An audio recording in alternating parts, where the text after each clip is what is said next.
At nagbabalik po ang Good Morning Kapatid. Mga kapatid, naranasan na ba ninyo ito? Yung pagising mo sa gitna ng gabi, gising ang inyong isip pero hindi mo maigalaw ang iyong katawan. Minsan pa nga parang may mabigat na nakadagan sa'yo. Yes, Mommy Dims, sleep paralysis ang tawag dyan. Madalas din niyang iniuugnay sa mga paranormal na karanasan, gaya ng bangungot o pagdalaw daw ng mga nilalang sa dilim. Pero ang totoo, may paliwanag dito ang science. Alamin natin kung ano nga ba talaga ang nangyayari sa ating katawan kapag nakakaranas tayo ng sleep paralysis kasama ang sleep specialist at immediate past president ng Society of Sleep Medicine na si Dr. Rodolfo V. Dizon Jr. Good morning, Doc Jun. Good morning, Dr. Doc Richard. Jun, good morning. Thank you for being here today. Yes, good morning po. Oo. Marami talaga sa ating mga kapatid na nakakaranas nito, Mommy Dims. Yes! Na-experience ko na din ito Ah, nung wow. nag-aaral ako Okay. ng medicine sa Baguio. Kaya simulan na natin, no? Doc, ano nga ba ang sleep paralysis? Ang sleep paralysis ay ang pansamantalang panghihina o kawalan ng kakayahang gumalaw ng katawan sa ating pagtulog.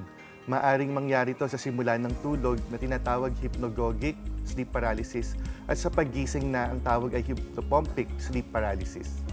Okay. Doc, kasi nakakatakot ito no? Minsan nagkakaroon ng iba't ibang interpretasyon. Kaya maganda talaga na napag-uusapan natin to ngayon, no?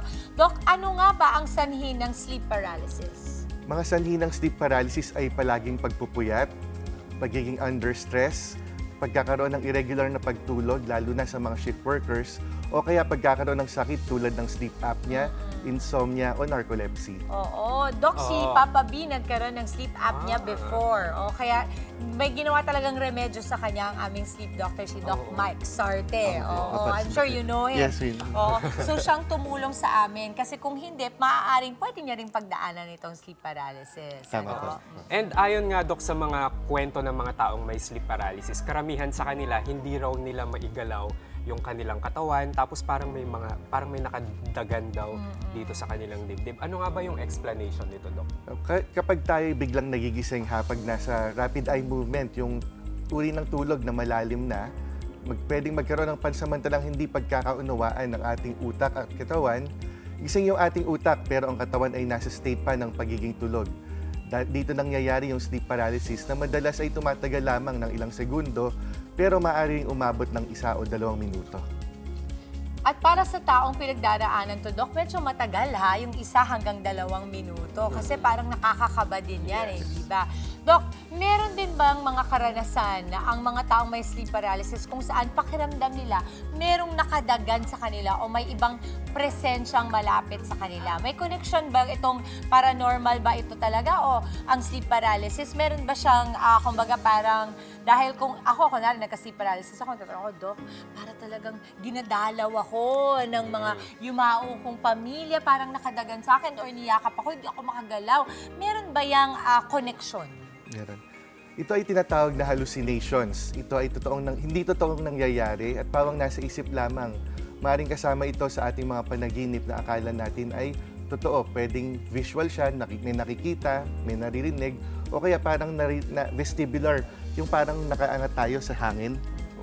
Ito naman, Doc, tanong ng ating mga kapatid, paano daw po maiiwasan ang pagkakaroon ng sleep paralysis? Para maiwasan yung sleep paralysis, pinaka-importante magkaroon ng regular sleep schedule, lalo na dun sa mga shift workers natin. Kung anong oras magigising, saka matutulog, pare-pareho dapat.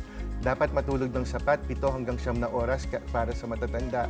At iwasan yung mga digital devices 1 oras bago matulog.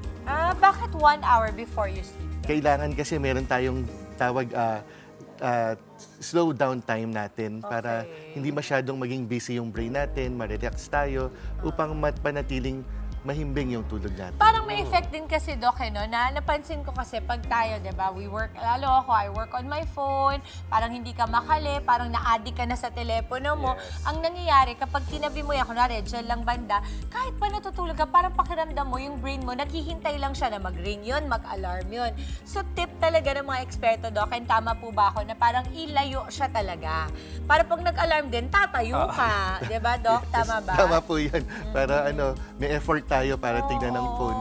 Nakakaano rin dito sa digital devices natin, yung mga streaming device, yung social media, talagang malululong tayo dahil ang ganda ng mga contents nila, di ba, Doc? Tapos, hindi mo na mapapansin ang oras. Yung iba kasi ginagawa pampatulog din yan. Oo. Tapos, nahulugan na ba kayo ng phone Ay, sa nako, mukha? ilang beses Yan.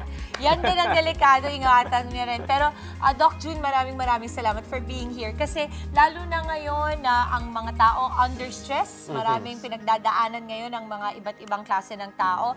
Meron talagang, prone talaga tayo sa sleep paralysis. No? So, good na dito sa health check, Dr. Richard, pinag-uusapan natin ito. Nang hindi to paging parang tabu, kumbaga, pwedeng pag-usapan. Oo. At yung kanina nga na minsan inisip nila, pwedeng hallucination talaga ito. No?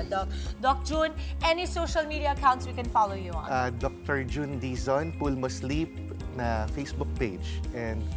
And also sa hospitals kung mga gustong mga mag-consult at Manila Doctors Hospital and Perpetual Health Medical Center, Las Piñas. Ayun. Naku, ang lapit naman pala ni Doc sa akin. Oo. Pang-tumbling lang. Maraming salamat, Dr. Rodolfo V. Dizon Jr.